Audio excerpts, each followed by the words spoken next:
Bir oğlun şəhid olubdur, gül kimi açıb solubdur.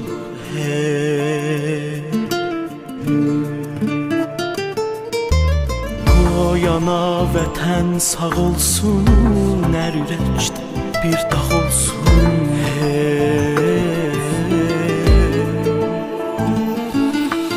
Ağlama ey əziz ata, uca tut başını, qəhrəmandır elim mənim, silər göz yaşını. Gəldi getdi çatmır əl balana,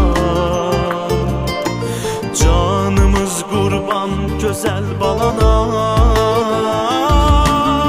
Bu sözü Qur'an deyib, Tanrım deyib, Subhan deyib, ölməyəcək heç zaman şəhid.